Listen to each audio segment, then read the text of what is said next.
Hey, welcome back. It's Ty Hicks, founder of Mastering Ethical and Lasting Influence and Results Coach, and here to dive back in with you. In this session, what I really want to unpack for you is the top 10 reasons in my 10 plus years of experience in multiple industries of influence I have found that influencers fail to break through to their prospects.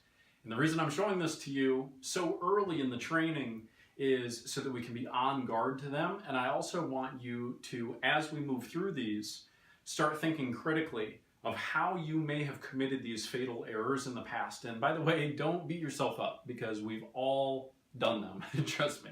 I've made these mistakes many, many times over. Sometimes I still make these mistakes. And in fact, it's important for me to be mindful of them all the time. So what we're going for here is, again, approaching mastery, where we can apply the insights and apply the insights and apply the insights and eventually get to a spot where you really feel that you can walk into any situation with anyone and bring them closer to your offer or opportunity. So here we go. The first, and again, I put this one first for a reason, because it's probably the most fatal error I see happening, and it's probably the one where most people are completely oblivious to it. And that is that the seller is not sold themselves on the product. If you are failing to influence in a profoundly deep way, chances are it is because there is a level of disalignment behind your motivations to meet the prospect's needs and the actual offer and the value that it provides for your prospect. And what I mean here is, have you ever been in a situation of influence where you have a goal, right? Let's say you're a salesman or a saleswoman and you've got a specific sales goal you need to be hitting, and your boss is applying pressure on you, so you know it's something you need to get done, but it's not really a product you believe in. And so when you're going out there, you're making the cold calls, etc., when your prospect is pushing back and giving you objections, etc., in your mind you're thinking, well, maybe I shouldn't keep pushing forward. Maybe it really isn't something they should buy. And the challenge with this is, if you do not have such emotional conviction about your product, your opportunity, whatever, you'll hear me say product as sort of shorthand, but you obviously can fill in the blanks for your specific situation. But if you are not sold yourself at a profoundly deep level, it's not going to happen. You're not going to reach people. And when they give you pushback and they throw things at you, your mind is going to rationalize. And you're going to go, okay, yeah, I guess I get it. And then you're going to have to give your boss an explanation as to why you didn't sell the product that puts it in a frame that it wasn't right for them, when really it was that maybe it wasn't right for them, and that's what you sincerely believed. So here's what I really want to ask you critically right now. Whoever you are, whatever you're trying to do, whoever you're trying to influence, is it something that's truly aligned with what you believe? Is it true? Is it something that you would do for the rest of your life? Is it something you really believe in? Is it something that juices you up? Is it something that excites you?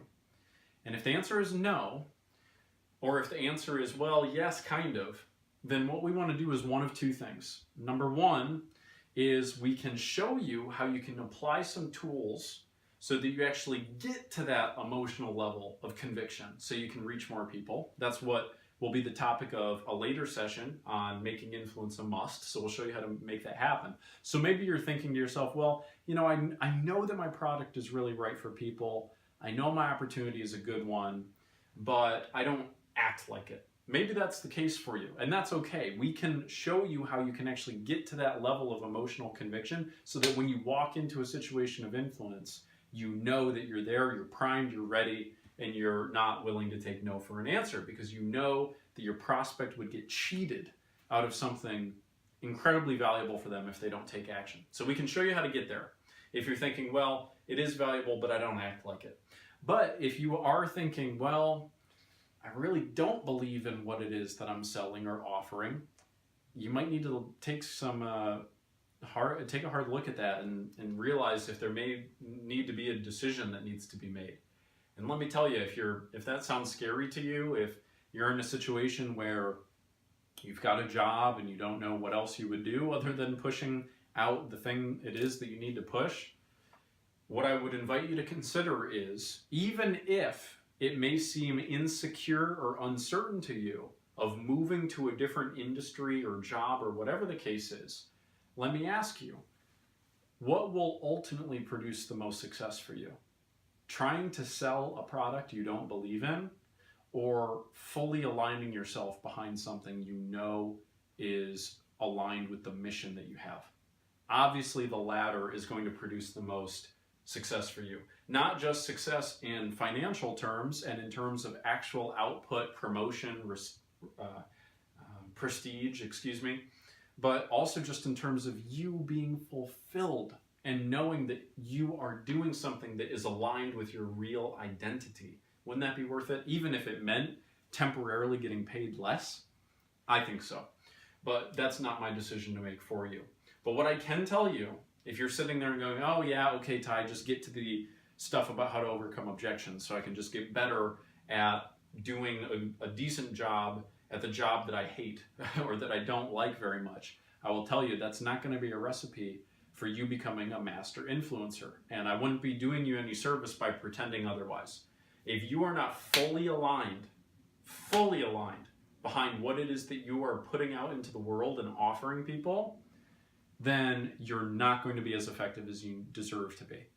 And you might as well do everyone a favor and move to something that you're really aligned with, because that's how you're going to feel alive. You'll be doing yourself a favor. You'll be doing the world a favor by not trying to get people to make decisions that you even yourself believe will disempower them, but instead putting something onto the world that you truly know is of a high quality and caliber. And you'll also do your boss or your team a favor as well, because they deserve to have somebody around them who truly lives and breathes what it is that you all are pushing. So that's why I can tell you is the biggest mistake I see time and time again is the seller isn't sold. And by the way, the seller can't just get sold once. You've got to stay sold. And that is another thing. In fact, I might as well add that in here. Seller isn't sold or doesn't stay sold. Okay? I've had these days, my team and I, we will go after a list hard, and we will, be calling hundreds of people in a day.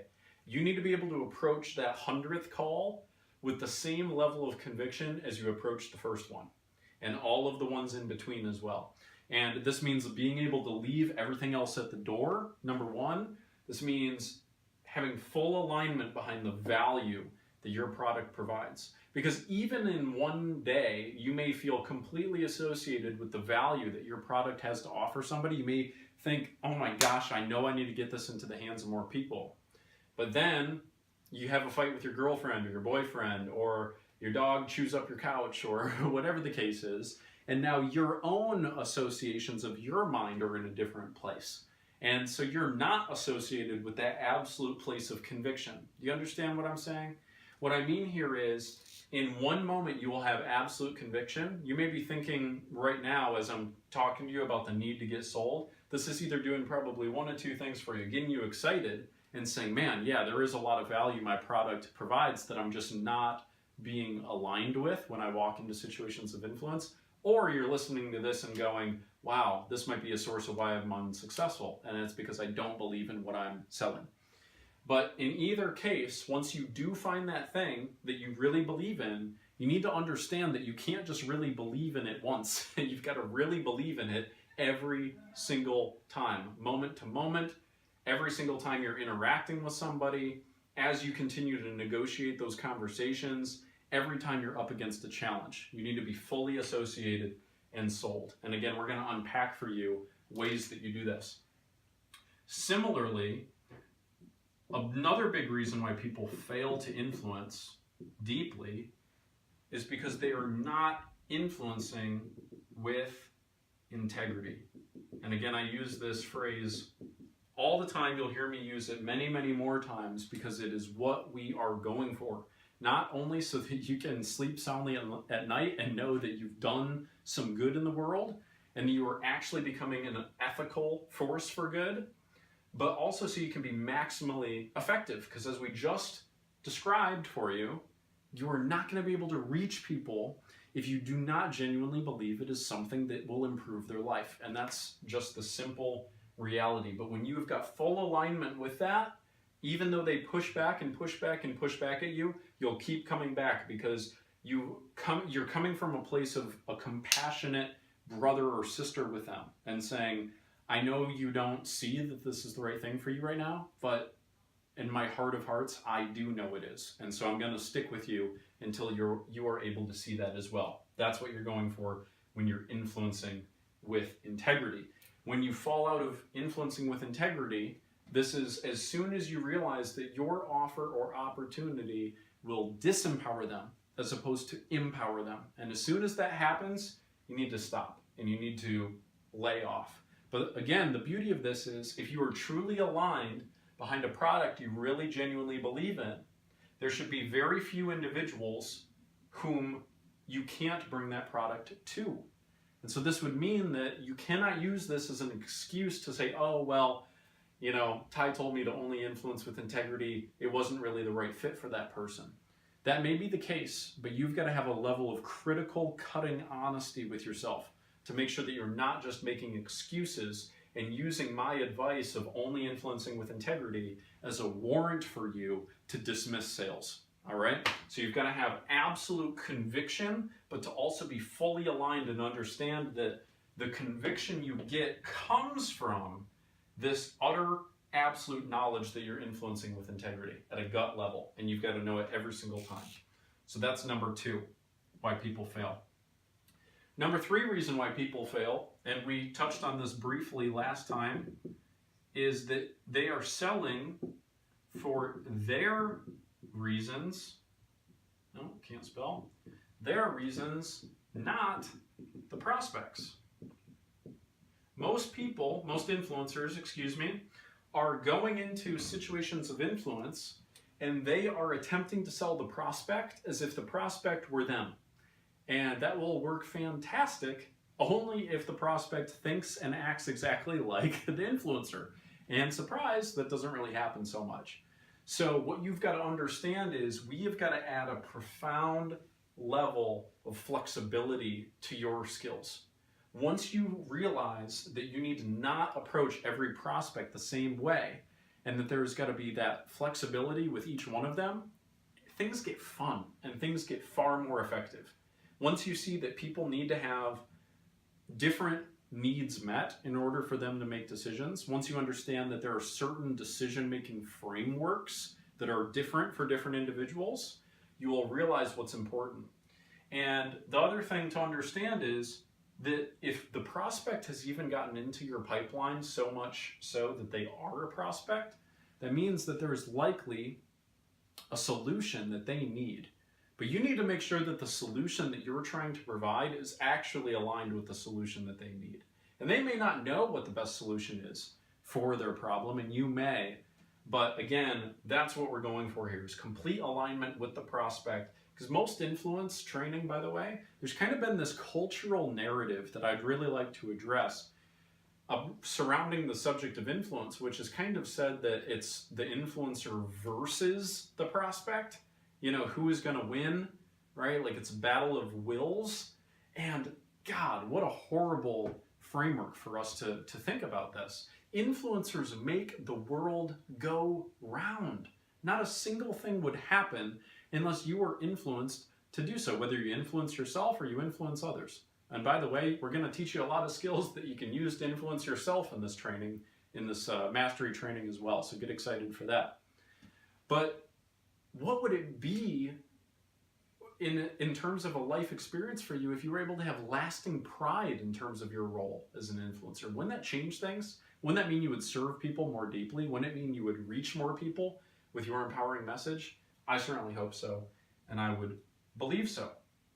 So again, we want to make sure that we're able to show you the key skills necessary to pinpoint what your prospects' needs are, and to not just go into every situation of influence with the core 3 or 4 bullet points that you've been using that are your own reasons, or excuse me, the reasons you would find compelling to take action. So that's what we're going to do there. The fourth biggest reason I find people are failing to influence is they are showing up unprepared. Showing up unprepared. And by the way, let's chat about what that means. So to show up unprepared is to not have premeditated the different reasons your prospect may have for taking action. To be able to parse out in detail what are all of the different reasons my prospect may have that could compel them to take action. And so you might be thinking, wow, that sounds overwhelming. We're gonna do that together in a later session, so don't worry. But we're gonna list out what are all the reasons a prospect could have to buy, and so that way you are associated with those. You've got them clearly outlined. You can commit them to memory if you like, but at the very minimum, your brain has brought them forward deliberately at least once, so that now next time you're in an interaction with a prospect, you might be able to pull that out and say, I wonder if this would be something that actually aligns with their decision-making framework. So we're going to get very deliberate and very tactile soon. And we're going to have you actually take some action and write down what are these reasons. We're going to have you write down all the objections that a prospect may have, and we're going to actually premeditate how you can address each of these. So that's another piece of being prepared, not only to have premeditated what would all the different reasons a prospect may have for taking action and have that laid out, but also objections. What are all the objections a prospect may have, and how would I overcome those? And what you're going to see is that this entire course is an effort to make sure that you come prepared. And I promise you, if you commit to mastery in these areas, and if you take action in the ways I'm prompting you to do so as we move through the training, you will be prepared. You will be deliberate, you'll be conscious, you'll be intentional next time you show up. So when we talk about preparedness, we're talking about the reasons, as I mentioned several times, knowing the objections and how to address those. We're also talking about state. And what I mean here is, if you're showing up to influence somebody else and you are not turned on, if you are not in that way, but I mean emotionally, if you are not energized, if you are not associated with being sold on your product, then you're not going to influence them, period. That's just the reality.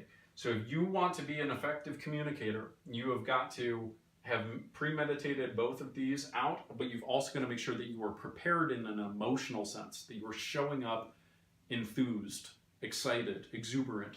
Because as Anthony Robbins likes to say, you cannot give somebody something that you don't already have, and I entirely agree on that. You will never get your prospect excited about taking action on an opportunity unless you yourself are utterly enthused about it within every molecule of your body. So that's what we're going for here with preparedness. Number 5 reason why people fail is they let fear take control.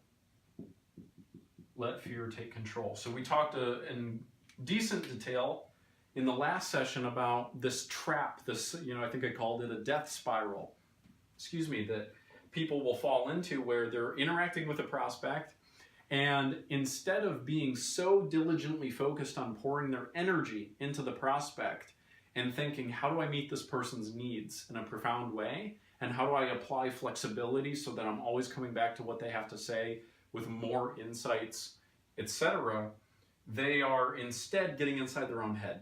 And they're getting in that space of, I worry how I'm being judged, I worry how I'm being looked at, I worry how I look, I worry how I sound. And instead of focusing on the prospect, they're just focusing on themselves. And that's no way for you to be able to influence anyone else. If you want to influence somebody else, you've got to pour your psychic energy onto them and get it outside of yourself. And this is something that you're going to have to condition like a muscle, because the default reaction, I will tell you, is to go inward. We've got this monkey brain, right, that allowed us to climb to the top of the evolutionary ladder. But part of the reason why is it is always looking for things that are wrong, right? And that worked great for our ancestors when there was danger lurking all over the place and you needed to be on guard and to go, what was that? But it doesn't work so great for us when all of a sudden now picking up the phone feels like hearing a rustle in the savannah and you're going, I'm afraid of this, even though it has absolutely nothing to do with harming your physical well-being.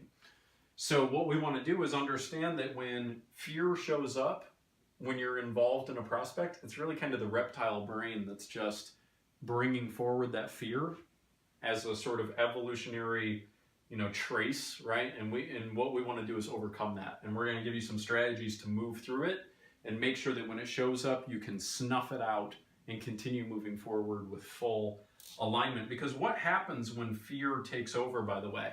What happens when fear takes over is all of a sudden what you actually say does not match what you want to say. You've been in this situation, haven't you? Have you ever been in a situation where your significant other is upset with you and you feel like nothing you say is correct? You feel like there's just no way for you to get out of the hole you've dug yourself into? Well, that's because you're in a state of fear. And when you're in a state of fear, no decision you make is going to be the right decision. So what we want to do is cultivate the emotional resources necessary for you to be in a state of resourcefulness. So you go into every situation with the proper state, again, being prepared and making sure that you are turned on, ready to serve, and that you're focused on them as opposed to focused on you. And then when fear shows up, again, you demonstrate courage and move forward with it. So go ahead and jot these down, and then we're going to move into step 6 here, or excuse me, not step 6, but reason 6, why people fail to influence. And reason 6 is they underestimate the effort necessary.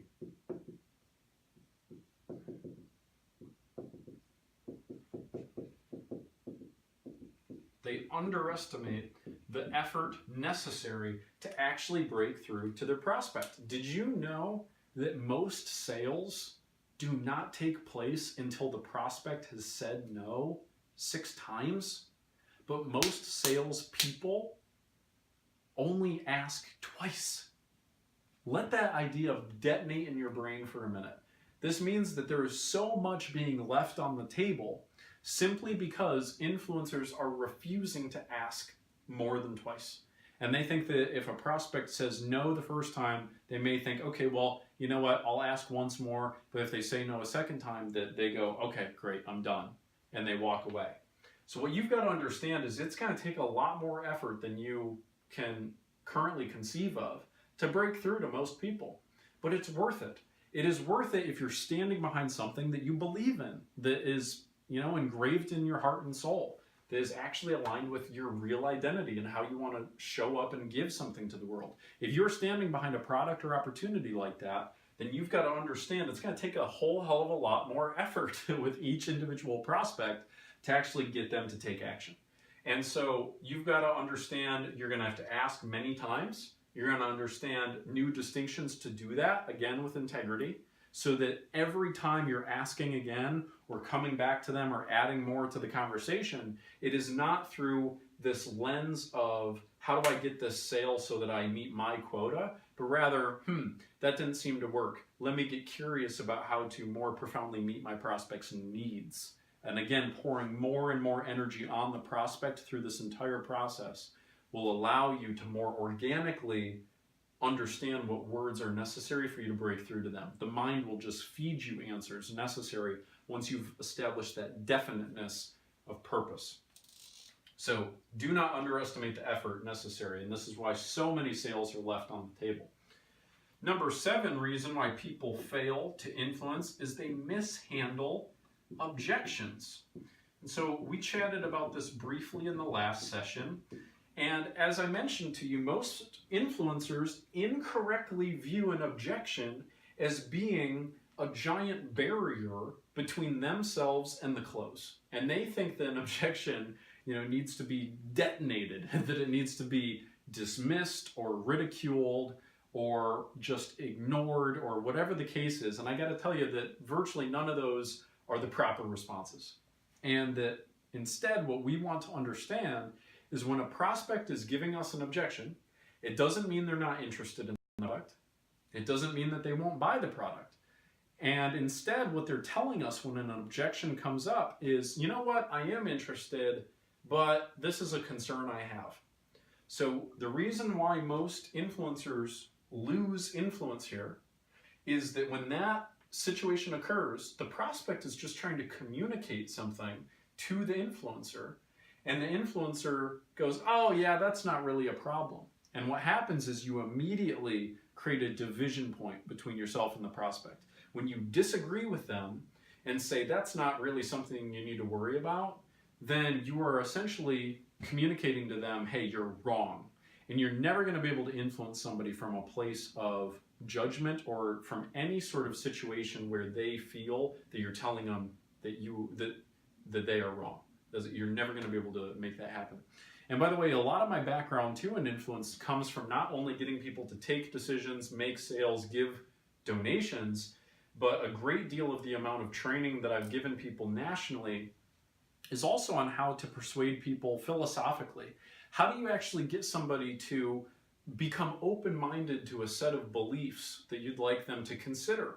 And I can tell you that one of the biggest problems I see in this area, especially when you get into topics of religion or politics or anything along those lines, is most people enter into a conversation with someone they disagree with, and they actually care more about being right than they care about influencing the other person. They care more about proving that they have conviction in their own beliefs than they care about actually opening up the other person to a new set of ideas. What I mean is, if you ever get two people who profoundly disagree in a room, what will happen more times than not is that they both are just trying to win as a matter of volume. They're just thinking, oh, if I shout louder or interrupt this person enough, then I'm the one who wins. And so that's what they really care about, is who won as opposed to who had influence. And if you want to have influence, if you can forget the petty need to meet your childhood insecurities about not being enough and not being right, and if you can forget that for a minute, and all of a sudden realize you've got an immense power and opportunity to reach somebody, then a whole new world of possibilities opens for you. And so we're going to show you and break apart in detail how we actually handle an objection, but the short of it is we've got to create a place of alignment, and that means showing the prospect you understand, acknowledging them, and demonstrating a sincere appreciation for what they're telling you, even if you know it's ultimately untrue. Number 8 reason why people fail to have influence is they forgot to have fun. Forgot to have fun, or let's even just say, make it fun for the prospect. And as I mentioned to you, this is one of the easiest ways you can deepen rapport with somebody. Especially if you're in one of those, situations where you're arguing with someone and, you're not really achieving influence with them, interrupt the limiting pattern with something fun, and it will get people in a completely different association. Let me give you a little example. You ever been in a moment in your life where you're really pissed about something? You were really ticked off, and you were fully associated with anger, and somebody who made you angry all of a sudden starts kind of poking at you and going, you're not really angry, you're really having a good time, and they try to make you laugh, and you're going, no, I'm not going to laugh, but then all of a sudden they get you to laugh, and all of a sudden you can't be angry anymore, right? You just cannot, the human body cannot experience anger and laughter at the same time. Just doesn't work. So similarly, if you've got a prospect who is really in a tense moment where they're thinking about the price and they're analytical, etc., what you can do is you can kind of jolt them awake a little bit and interrupt that pattern to get them in a space where all of a sudden there's a new perspective, where there's a new contrast. If they're fully associated with the price and they're giving you a lot of objections about the price, maybe they say something like, well, this is really over budget. What you could say is something like, well, sir, I'm sure that this isn't the only purchase that you've made that's put you over budget, right? Something like that. And a lot of people don't have the balls to say something like that, frankly, but you need to. You need to be able to poke fun and have fun. And again, as long as it's all coming from a lens of I care about you and I want to meet your needs and I want you to be empowered to make a decision that will move your life forward, they will appreciate that. And so if you can creatively interrupt those patterns, you'll be able to have deeper rapport, and the person will all of a sudden go, you know what, you're right, let's do this. But you also need to be able to have fun to interrupt your own patterns. Because again, when you're caught up in that analytical fear mode, when you're thinking, oh, how do I look? What are they thinking? What, et cetera, and you're just stuck in your head, you need to be able to say, wait a minute, how ridiculous am I being right now? And just start having some fun.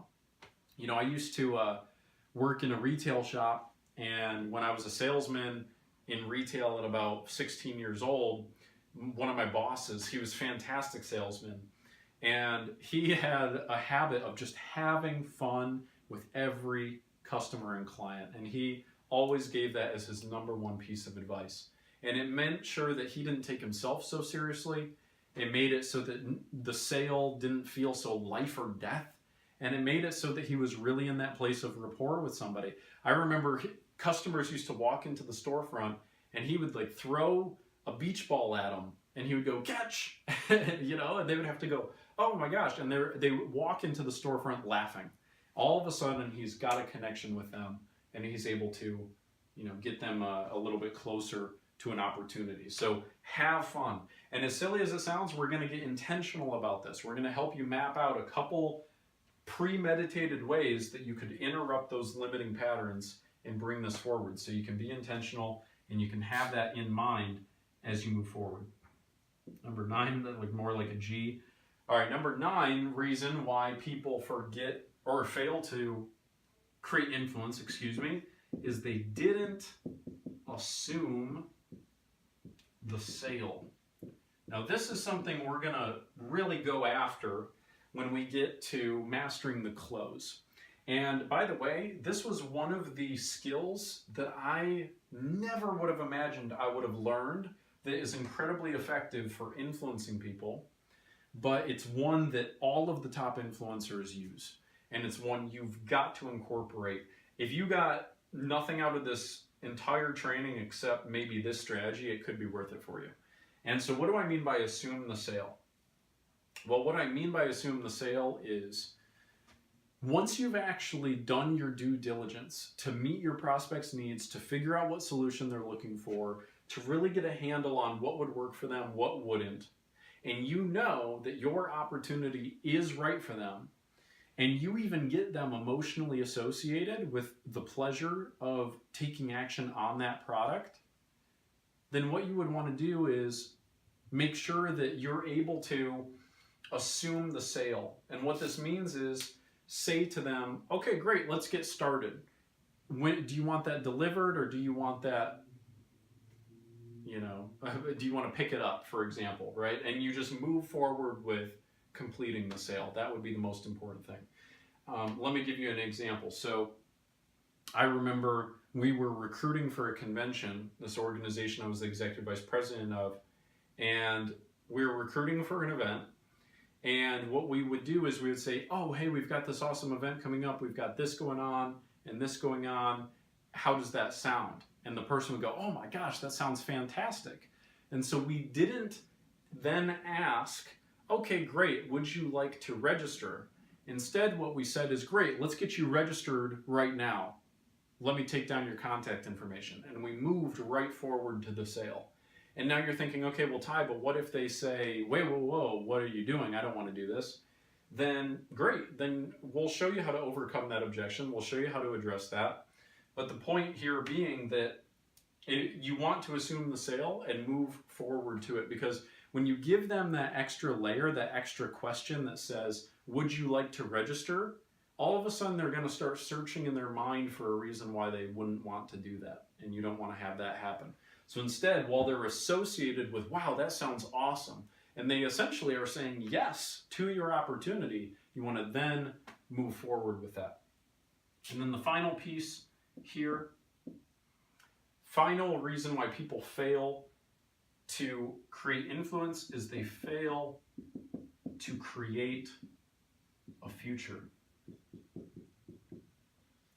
What I mean by this is, as we mentioned last time, there's a big problem when you get somebody all the way to the point of taking action, making the purchase, whatever the case is, but then a day, a week, a year later, they say, you know what, I changed my mind. Or when they go back out into their life and they tell other people about the decision they made, and all of a sudden other people start questioning that decision that they made, and they no longer can justify it.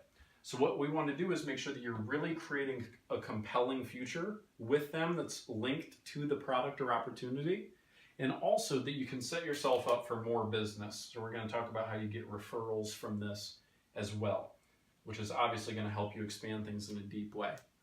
So I hope this overview is helpful to you. I want you to take some action really quick before you move on to the next video. And what I'd like you to do is take your pen and paper out and actually indicate what are the biggest mistakes you've been making. And I don't want you to just star the list, you know, the items on this list of 10 that you've been doing, but I legitimately would like you to please write out what are the mistakes you've been doing. So for instance, if you know you've been mishandling objections, what objection have you been mishandling and how? And the reason why we want to get clear about this, the reason why you want to write this out and be detailed, again, is so we can add a level of awareness to it, get intentional, and therefore the next time that objection shows up, your mind will go, wait a minute, don't fall into that trap that I fell into previously, and let me apply the framework I know that's necessary. So review this list and write in detail what are the mistakes you've been making, because we want to make sure you stop making those and don't ingrain poor habits. So hope this is helpful to you. Now that we've covered the roadmap of the 15 core steps necessary to influence anyone, as well as the 10 reasons why people fail, I think you're hopefully getting an overview of what kind of ground we're going to cover here. And now that you can kind of see the start to finish process and the entire arc, what we're going to do is drill down and get a little bit more tactical and break each one of these components apart. So I hope you're excited. Hope I still got you hooked. Take that action right now before you move forward, please. It's the only way you'll get closer to mastery, and I'll see you in the next one.